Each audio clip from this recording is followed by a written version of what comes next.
Good morning, good afternoon, good evening, as we say. Welcome to this webinar, part of the Catholic Peacebuilding Conference.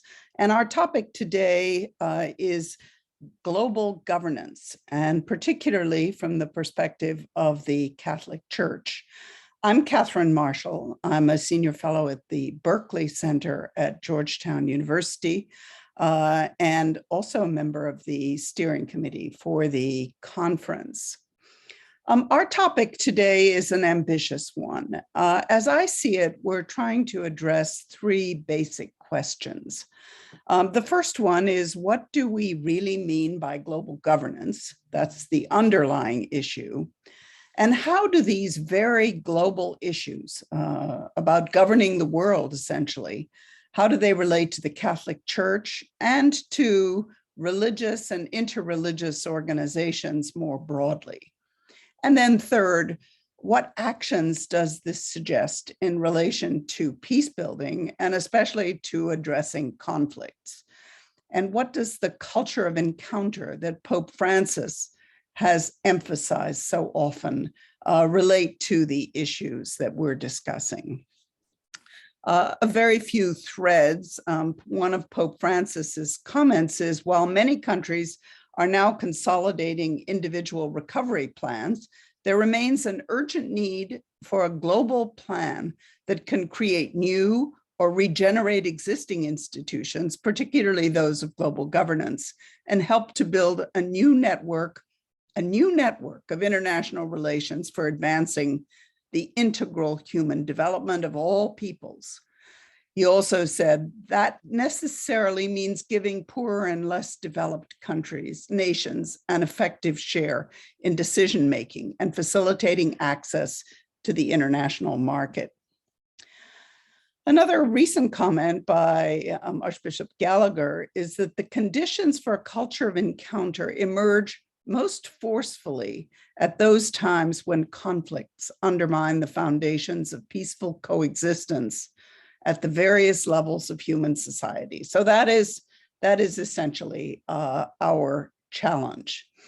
We have three panelists with us. We are missing one, and I hope that one has managed to penetrate the mysteries of technology to be part of the discussion. But I will introduce him in the hopes and conviction that he will make it. So José Casanova is one of the world's leading scholars in the sociology of religion, a senior fellow at the Berkeley Center, and therefore my colleague. And he works on globalization, religion, and secularization, particularly. He was professor emeritus at Georgetown University. He previously taught in the Department of Sociology and Theology and Religious Studies. And he has many distinctions and many publications. The second is Maryann Cusimano Love.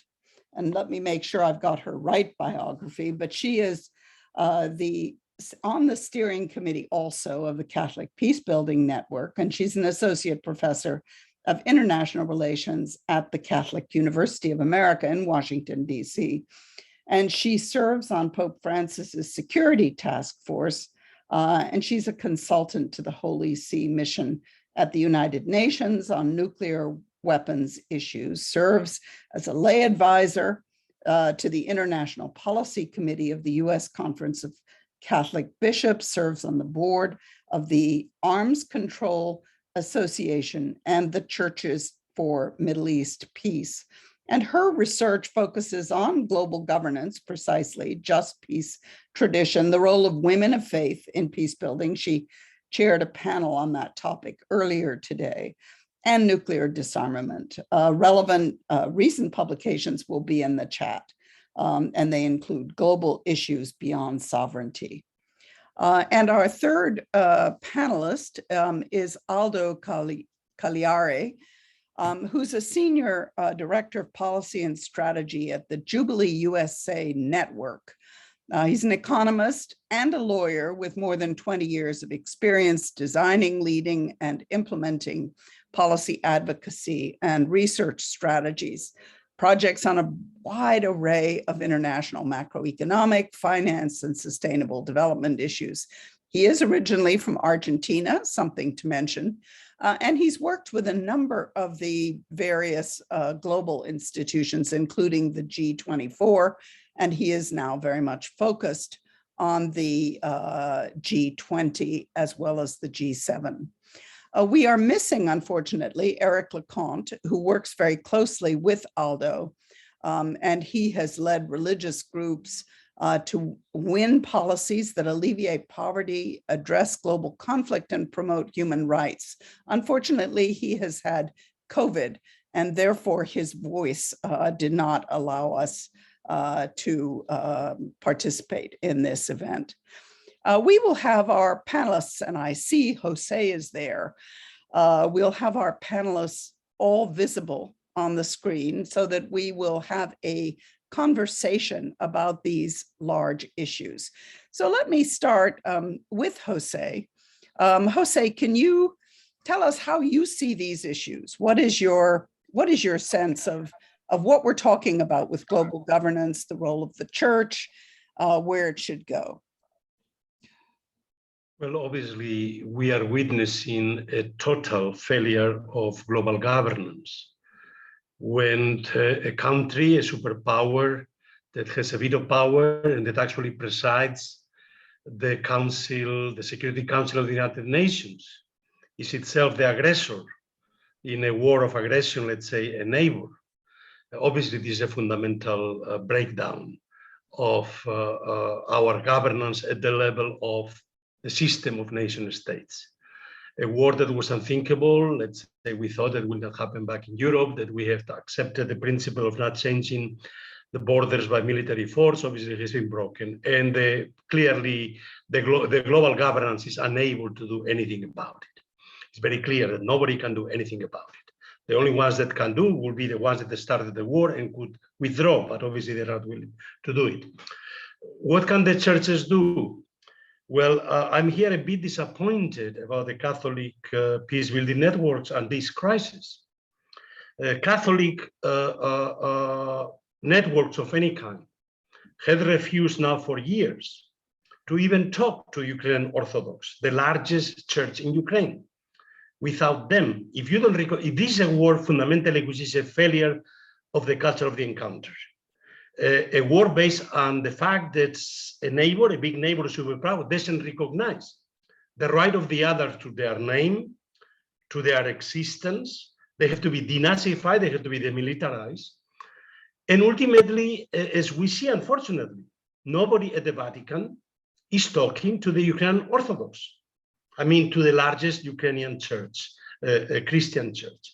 And so without recognition of both the victims and actually their role in peacemaking, there will be no peacemaking. As long as ultimately, and this is what is coming out of the Vatican, the view of this is a proxy war fought between two superpowers, Russia and NATO, and the voice of the Ukrainians simply do not appear in any of those statements.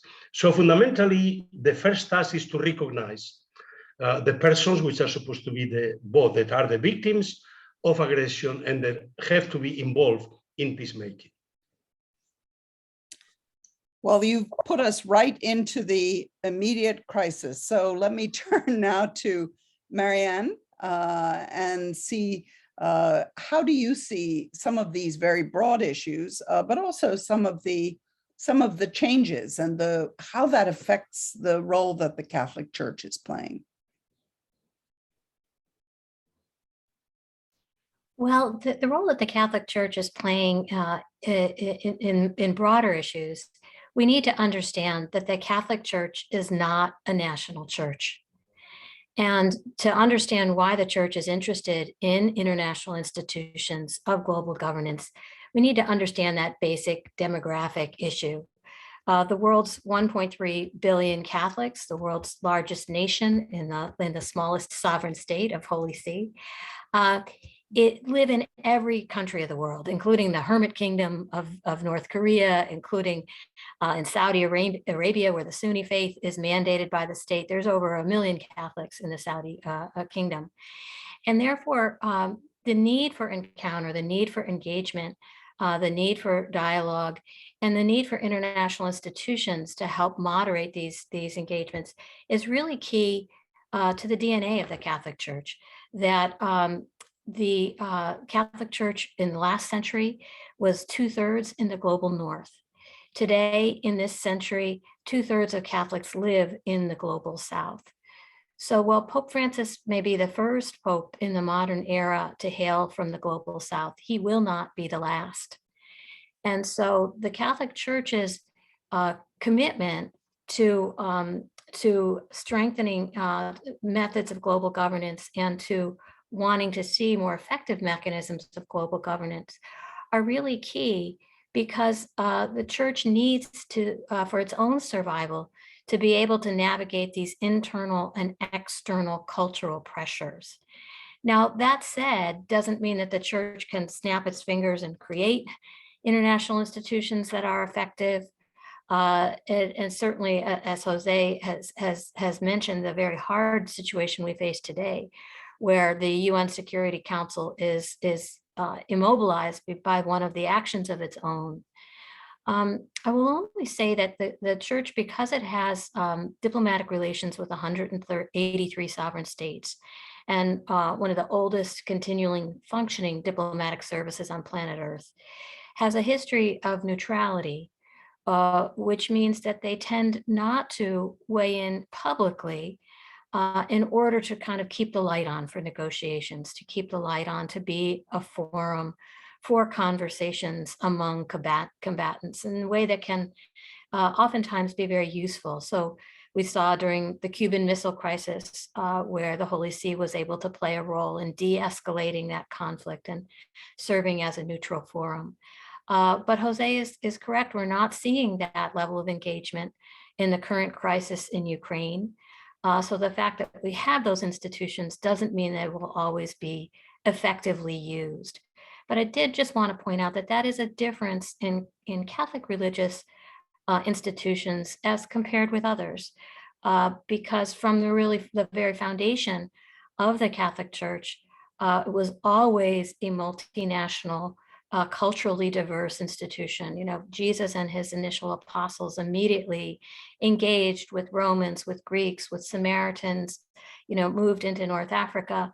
And the very earliest debates that are documented in the Acts of the Apostles were debates not over whether people from different cultural identities could be part of the church, but over the modalities of how to be inclusive of people from very different cultural groups and identity groups. So the need to be inclusive of different cultural identity groups is within the Catholic Church. It's an internal problem, a challenge that we face, as well as an external challenge. And that's different from some of the other major faith traditions. But again, that commitment to having effective institutions of global governance does not mean we can kind of wave a wand and make it so. That's great. Let's come back to Jose in a minute. But first, I wanted to ask Aldo if he could situate how he sees some of these questions of global governance. Clearly, we've situated the particular challenges of the United Nations system, but there are a number of other mechanisms that are involved in what we might call global governance that you have a particular insight into. So perhaps you could either elucidate, but also challenge us on those. Yes, well, first of all, thank you for the invitation to be part of this very important and timely conversation. So I think that what Jose was referring to as the failure of global governance in this very concrete case now with the aggression that can be pursued and in a sort of unchallenged way. We have seen that unfolding in other spheres for a longer time, and I think this perhaps a more clear-cut example of how global governance is failing us. But when it comes to global economic governance, this has been slowly but surely worsening. So we had this expression of the international community's will to have some sort of institutional body to pursue the common good, no? Which is the United Nations. And this is something that the church supported from its very beginning.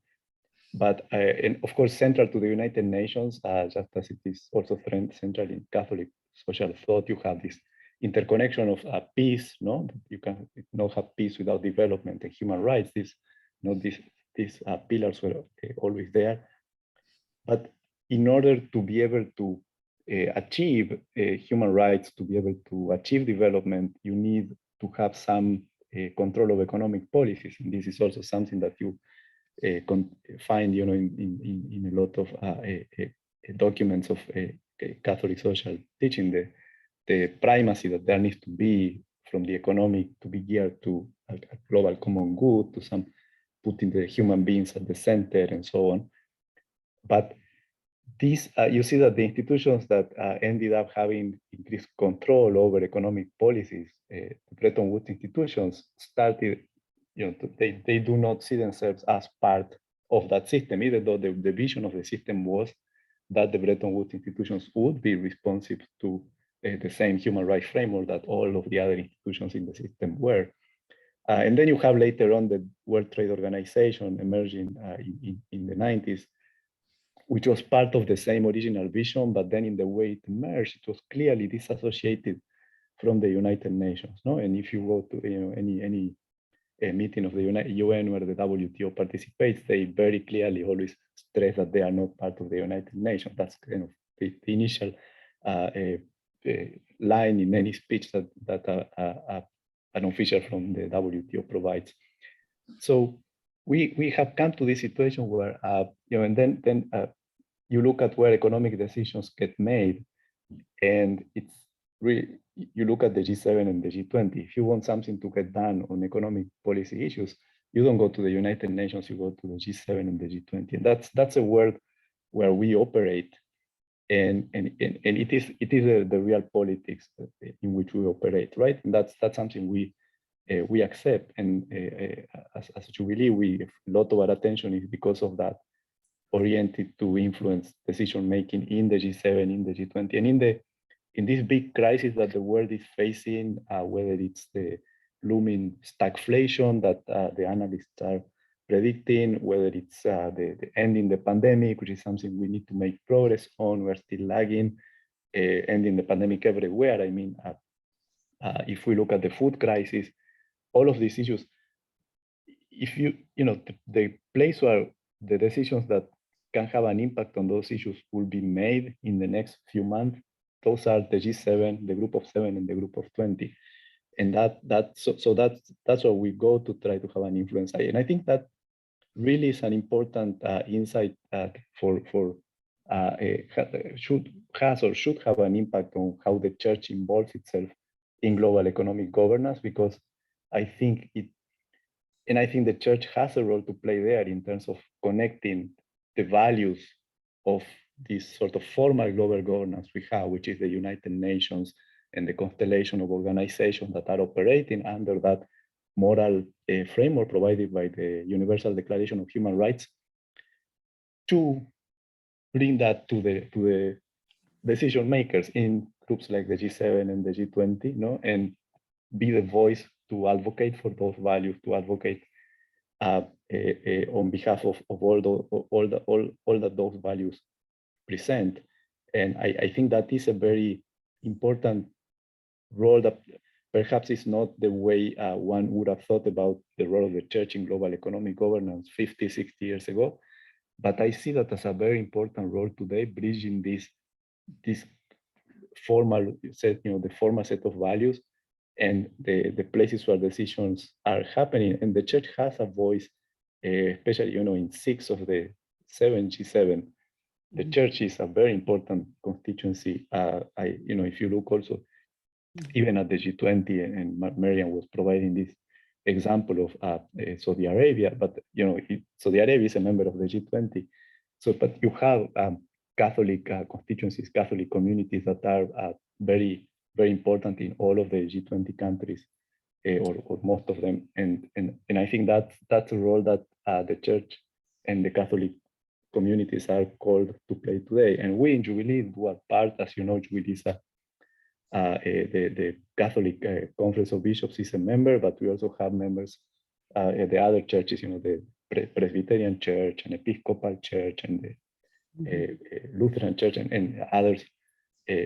They are all also members, so we operate in an interfaith base, but we also acknowledge as our role to be, play our part in that bridging of these two governances for giving them. Right. And in the G20 Interfaith Forum, one of the leading issues, which seems so forgotten in these times in the global governance, is the most vulnerable and the poorest communities, who should be at the forefront, not at the end. So José, you've given us a very stark picture of a failed system.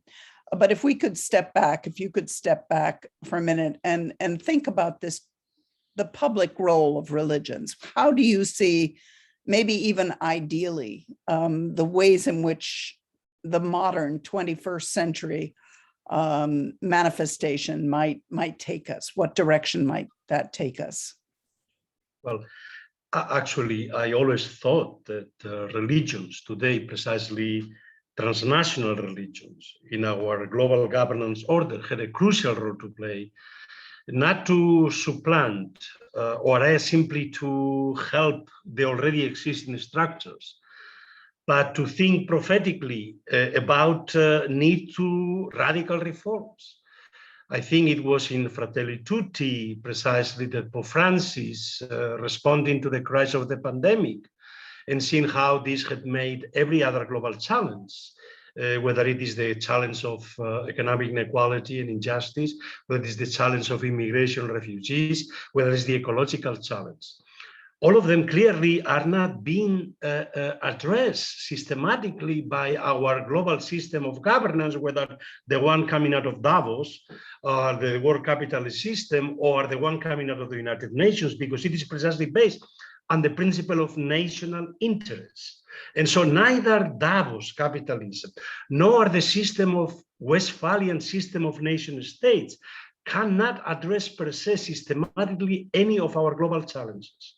And now war, of course, has made all of them even worse.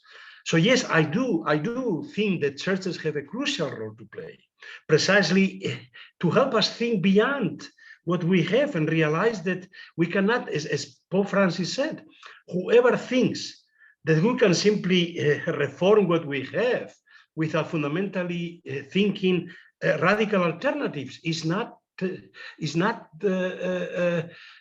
basically thinking seriously. So we need to be bold and challenge fundamentally the logic of the two systems, of the world capitalist system and how it creates wealth, but it's impossible, cannot really redistribute this wealth. And the nation states that had the function of redistributing the wealth that the global capitalist system could not do is not working.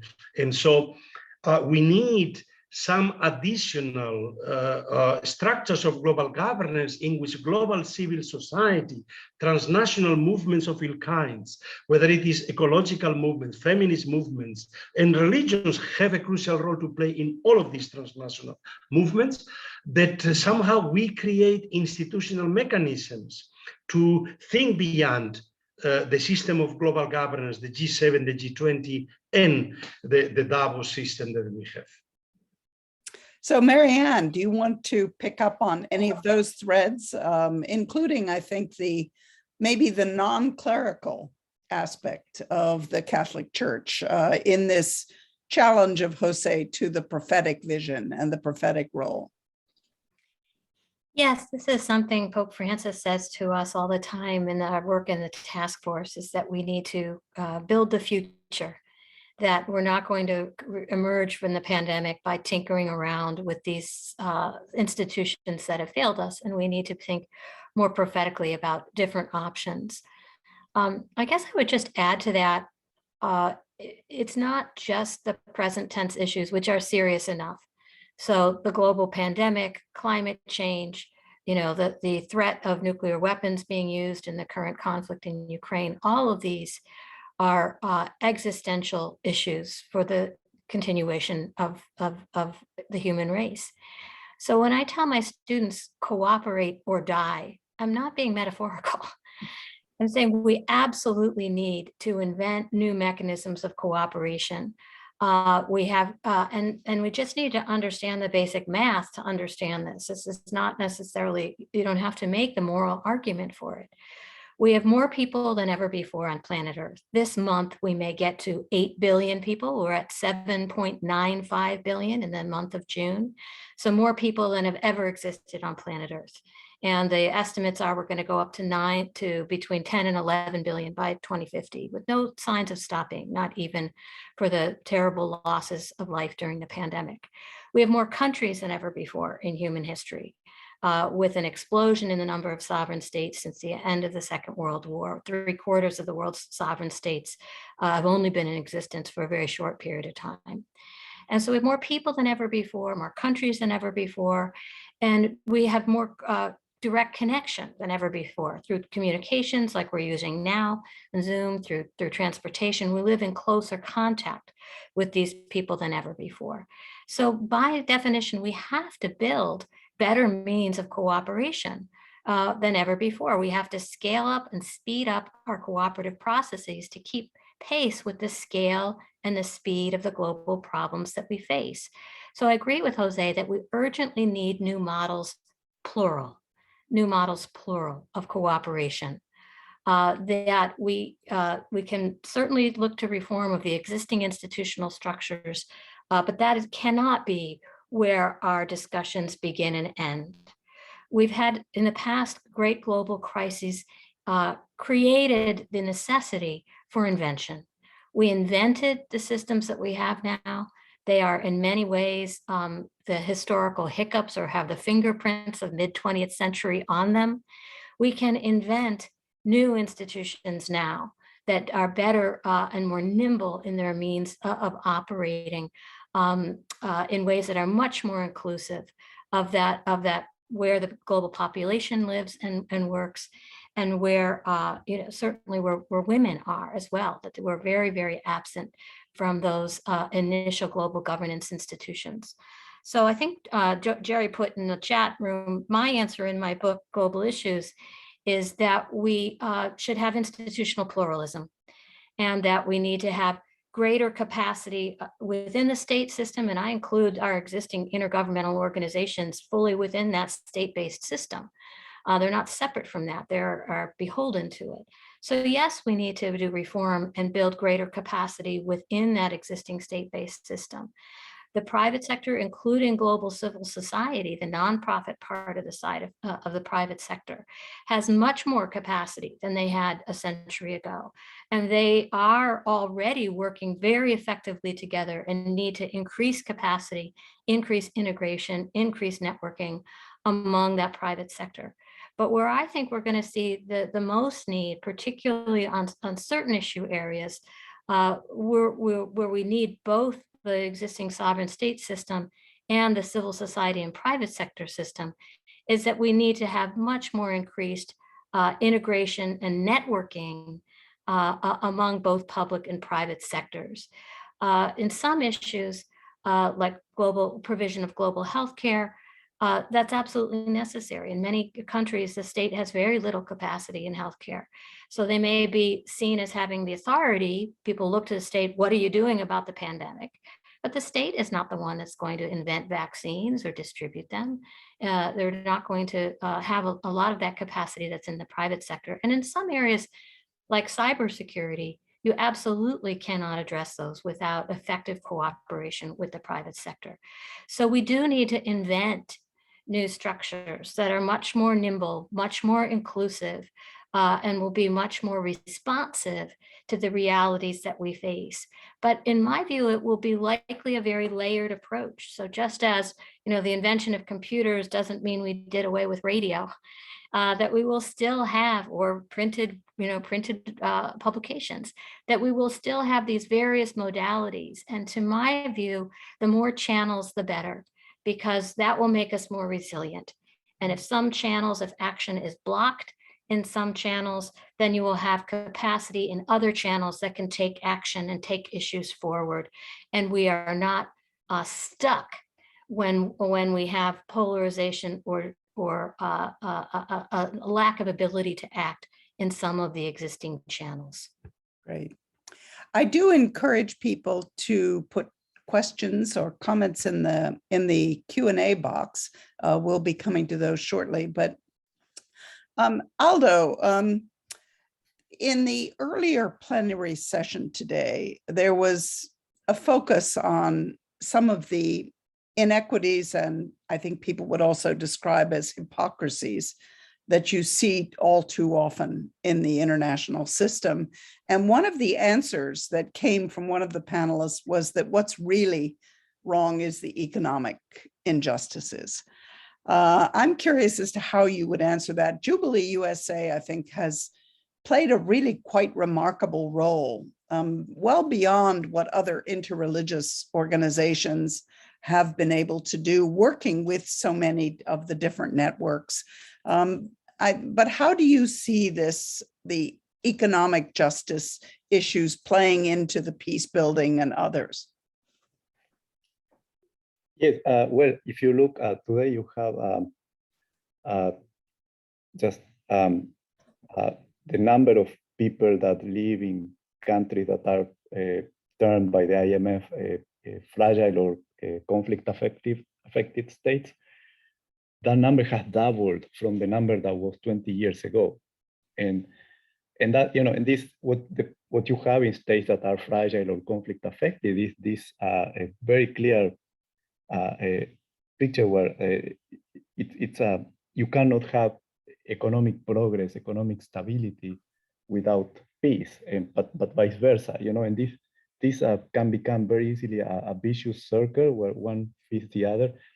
So when you look at the crises that are affecting the world today, of course, these are states where, you know, even those that have made some progress in peace building processes can very quickly see that undermine. You know, if you have a food security crisis in a state that's on the verge of having millions of people on famine, or if you have a climate vulnerability, no, in some of these countries, any of those things can quickly become a very destabilizing factor, and that's and then it makes it very hard to have any sort of economic program that can work, right? So I think it is very clear, especially in these states, the connection between peace and economic development, but also in economic justice, but also you see it in other states, even that are you know, perhaps not in that situation, but could quickly escalate to be in that situation if the issues of economic justice are not properly addressed. And so, and there are, again, you know, I go back to the G7 and the G20 as places where we are putting a lot of effort to make sure they do the right thing, to push them to do the right thing on issues like debt. No, debt is a very clear concern now. You have countries, all the poor countries are paying double in health, double in their debt service of what they spend on health.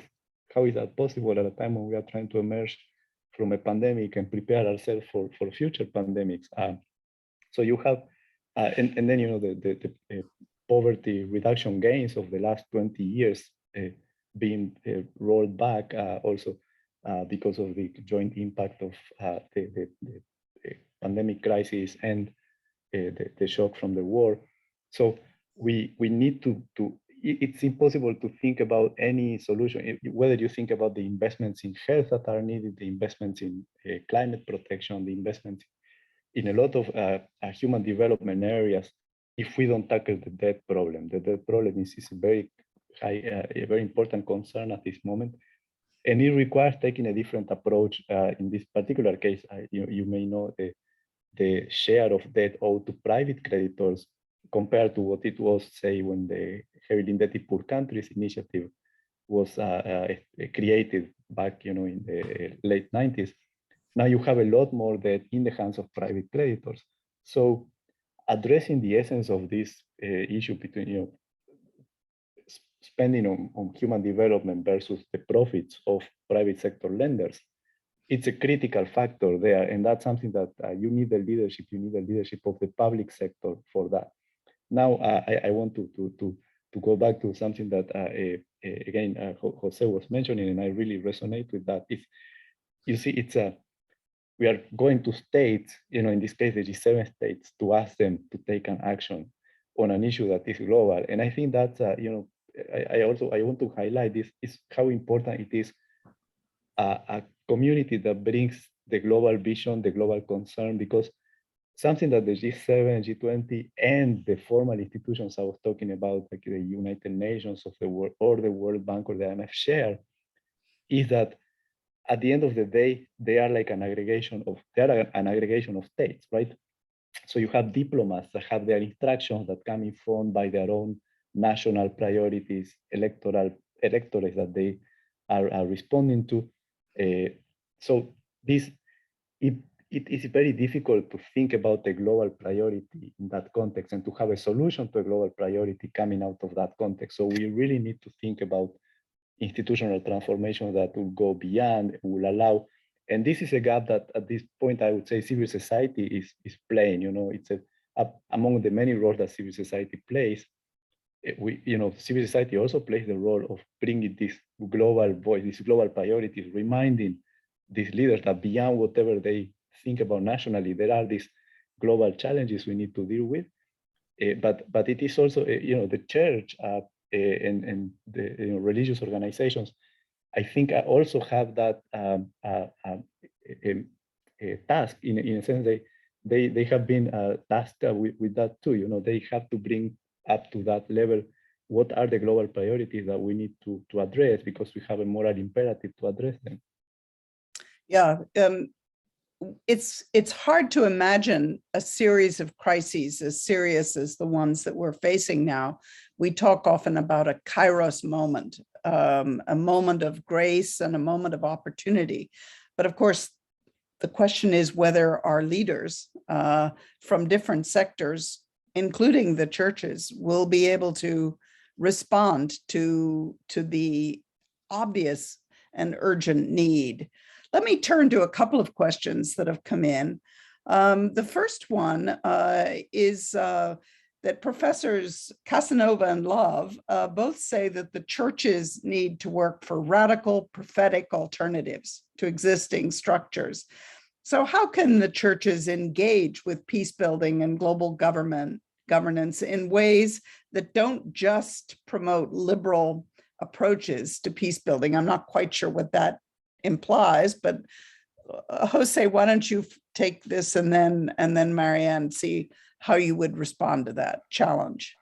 I mean, what has been really, I think, inspiring of what Pope Francis has been doing in the last years.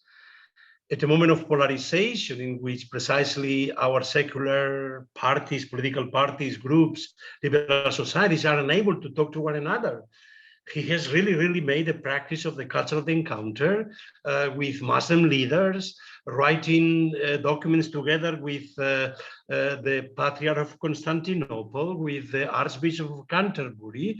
So going beyond even, let's say, the Catholic and using the voice of other of them, let's say, for fundamental documents of the Catholic Church, whether it is the voice of Muslim leaders in Fratelli Tutti, the voice of Bartholomew in Laudato Si. So it is this ability, I think that, I mean, the paradox is, of course, that secular ideology says that religion is a problem, that they cannot talk to one another. But actually today we see that it is the secular institutions which are frozen, paralyzed, unable really to even think beyond what they are doing.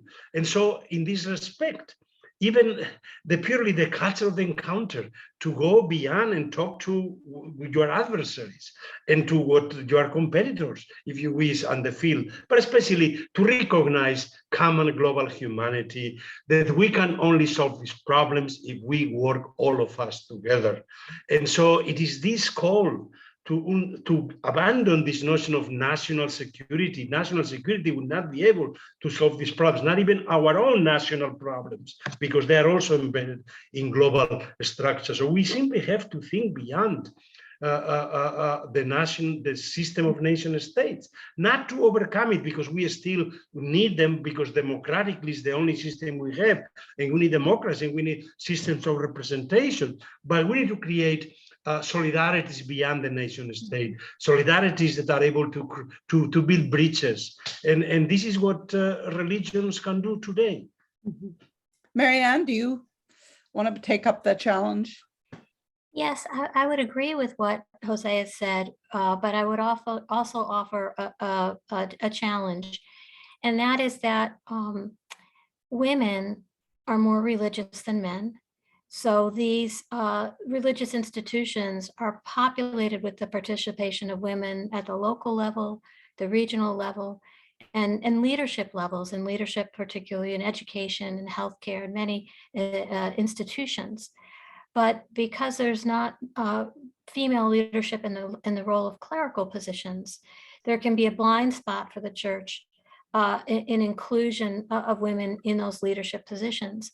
And that's challenging because that mirrors the blind spot in our secular institutions, where there's a lack of women's participation in leadership in UN institutions, in corporate institutions. I mean, you name all of the existing institutional structures, and there's a lack of adequate representation, meaningful participation, and leadership positions for women in all of those structures, and in the church structures as well.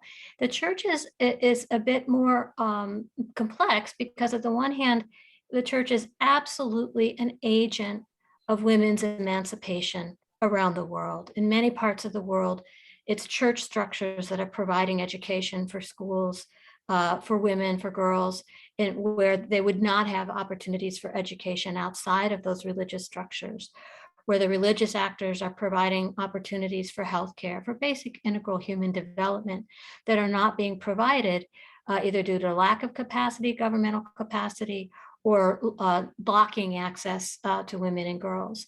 So on the one hand, the church plays a real emancipatory role, a real capacity building role in engaging women and girls and engaging them in basic human needs. But then there's still this issue of greater inclusion in decision-making processes in both the secular and the religious institutions. Mm-hmm. Aldo, do you have any particular thoughts on this? No, nothing to add. Okay, well, we have one other question, which also is focusing on this peace building role. I think that the peace building, which is obviously the theme of the conference, is very much in people's minds right now. And so this question is, how can the Roman Catholic Church engage with peace building and global governance without ending up like just another liberal peace building provider? This liberal approach, I'm not sure. José, do you want to think about what's behind that question, and what do you see as possible answers? I think usually, in many ways, the Catholic Church has been really a pioneer in many of those peace building networks everywhere. Has been doing this, whether in Africa, in Latin America, in Asia, and so on. That's why, for me, it's so painful to see how difficult it has been for the Catholic Church to address the issue in Ukraine, because there were no means of communication. They invested so much in the last decades on communication with the Russian Orthodox Church that they accepted basically their blackmail of not talking to Ukrainians.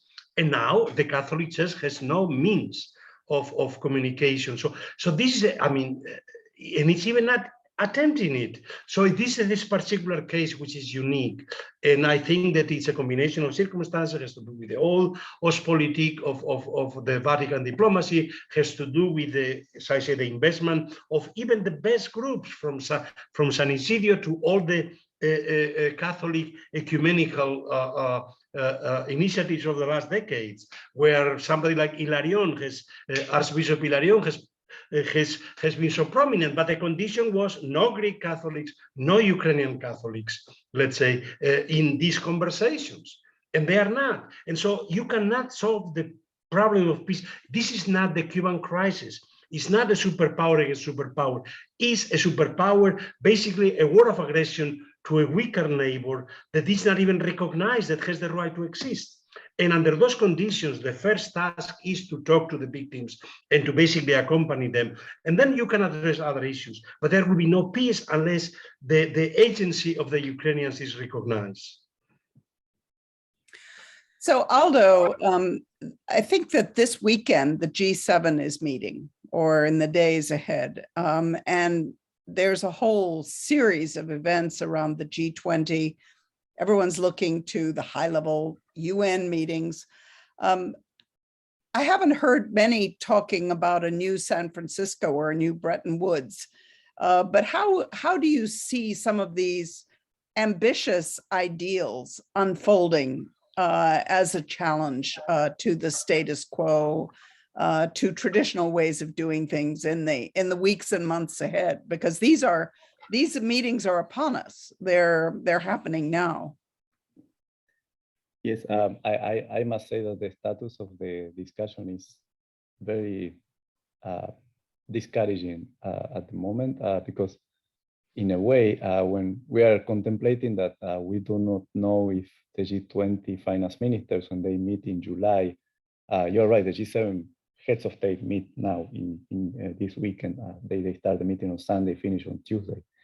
But then the G20 finance ministers meet in July. They were not able to produce a communique in April. And now we don't know if they will produce one in July, because of course, in the G20, you have the US and Russia, and will they be able to agree? Because the sticky issue there was how do you find language, that's consensus language, to address the war, no? And that's if you cannot find consensus on one piece of the communique, all the rest cannot. The consensus needs to be on everything. So.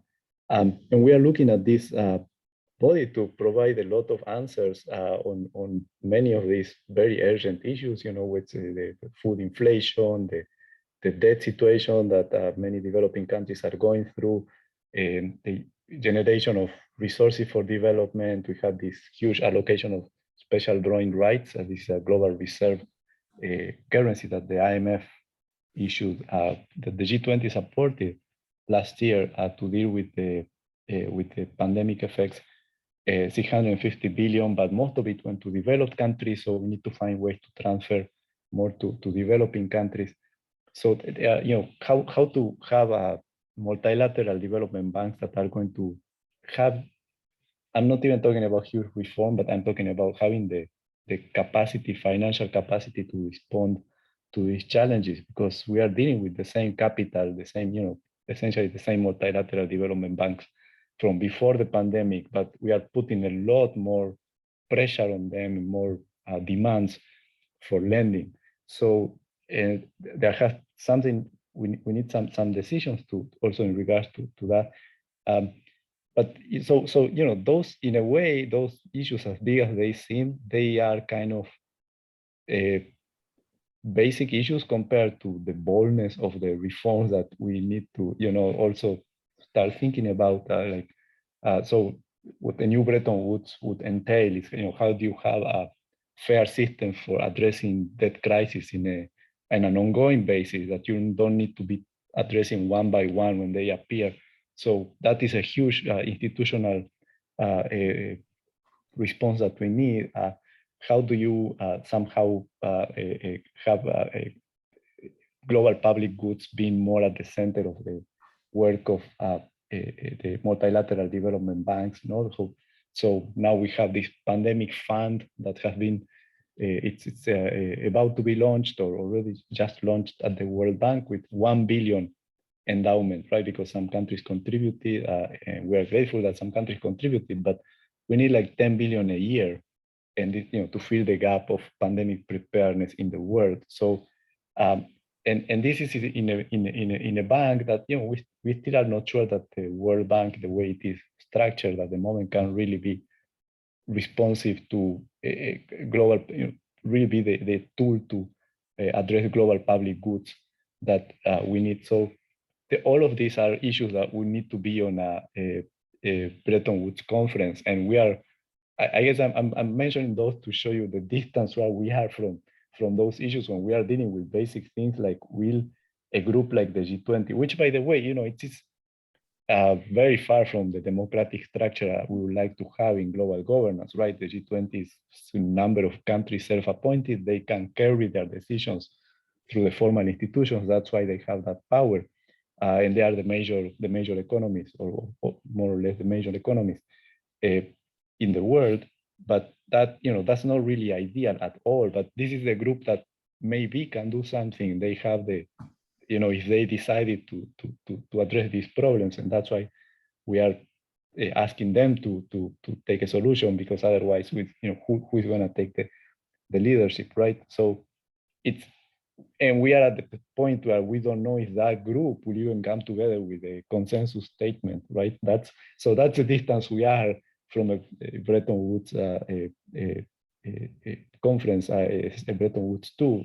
But it's something that we continue to advocate, and I think it's important to not lose sight of those needs, of those challenges. That's what civil society and what the church and the religious structures have been doing, and I think we need to continue, because if we don't do it, who is going to do it? And if not now, when? I think it's the other question. Yeah. It's interesting. I was in Morocco on the margins of one of the many meetings that are taking place these days. This was the Tangier dialogue, and it was Chatham House rules, but someone told me that one of the sort of comments, which was very frustrating to him, was that religion is the elephant in the room. So you have still this questioning of where does the church, but also the interreligious, really belong in all of these huge challenges. And then we have in one of the questions, is the main challenge for the churches to promote new paradigms, such as cooperative security or human security instead of national security? Is it to promote new types of governance? Which should be the priority, and how do you navigate between this challenge of fear of the religious, as skepticism or indifference even, to me, the most difficult one to address, or add religion and stir, as we heard in one of the comments today. So Maryann, why don't you start on that, see how you would address it. I appreciate the question, because I think we do have some hopeful models out there. And, part of our conference theme is hope in a wounded world. And there are some hopeful models that have been quite effective. And these models really combine two aspects that I was talking about: increasing capacity of existing governmental institutions, but also increasing capacity of civil society and using more cooperative networks between civil society and the existing international institutions. And those positive models that exist and are achieving really great results are the models of human security, of the humanitarian arms control agenda. So we've seen in this sector that civil society was not willing to take no for an answer from the governments of states and from the polarized and disabled intergovernmental institutions. So civil society pushed for action on a variety of issues that states and IGOs had been unable to address, from international campaign to ban landmines, to international campaign to ban cluster munitions, to most recently banning of nuclear weapons. And in all of these humanitarian arms control successful agreements, you had first the activity of women, so the leadership of women in civil society pushing and leveraging these issues, engagement with states, often states that had women's leadership. The states that were leadership in the women, peace, and security agenda were also often the states to engage with civil society actors, with these women-led civil society actors. And then the movement forward to create rapid international treaties that have effectively dealt with these issues, the first two, landmines and cluster munitions, been very much more effective than anything that had been done to date. And the latter has just come into force. So we'll see, and is holding its first ever conference of the parties in Vienna right now as we speak. But those are examples of not an either or approach. And when we say the need to revitalize or reform existing international institutions and existing governmental institutions, there is one simple in concept, not simple to implement, reform, which is just the inclusion of women. And when you have the inclusion of women in these structures, this is not just, for the optics, it would look better. It is you achieve better and different results. So when you have women included in peace building and peace negotiations processes, you get a peace that lasts longer, that is more likely to lead to democratic outcomes, and is much more durable. And you have, in the economic sphere, the more inclusion that you have of women in governmental processes and policymaking, the more likely you are to address glaring social economic inequities, to move money towards things like healthcare and education, that women leaders support different policy choices, different priorities. They are much more likely to support sustainable development priorities. And when the more inclusion of women and the less glaring those economic inequalities, those economic exclusions of women, the more peace that you have, the less violence you have.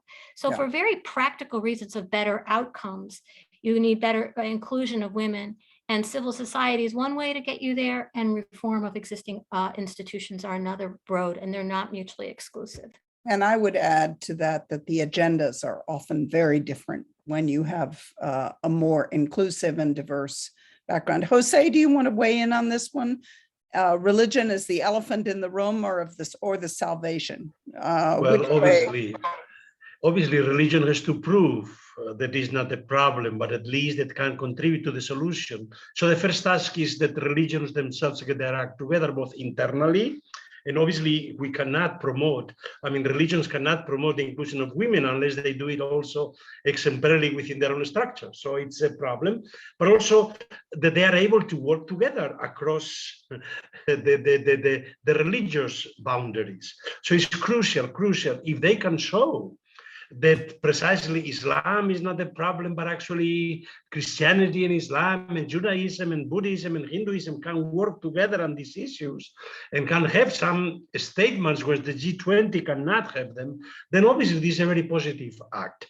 On the other hand, the most important thing is for us, it's a kairos moment only if we seize it and only if we don't fall into, because what is happening now, my real fear is that we are entering into a new Cold War of the democratic West against the rest. And this will be disastrous. It will be disastrous, obviously. One thing that polarizes China on the one hand, the US on the other, and then somehow forcing everybody else to take sides.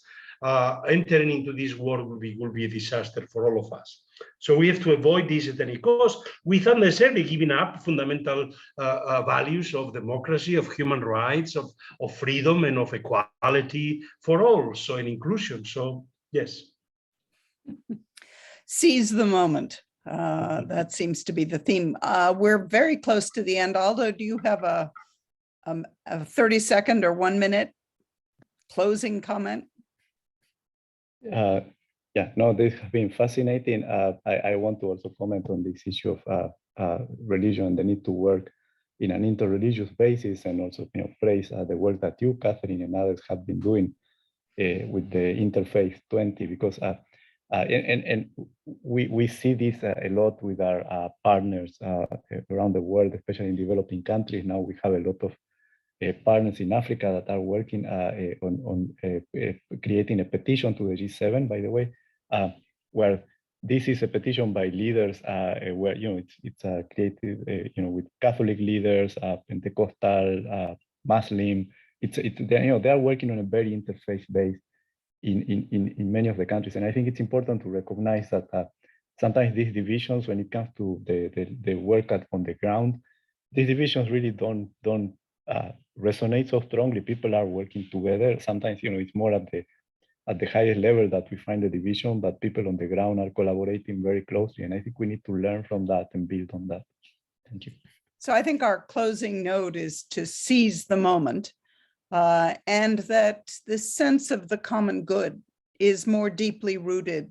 And that is our hope, to see that. So let me thank all three of you and all the people in the background very much for a fascinating discussion that I think scratches at the surface or a couple of layers down of some of the biggest, largest challenges of our time. So thank you for your wisdom and for your creativity. And thank you, Katherine, for all your work as well. Thank you.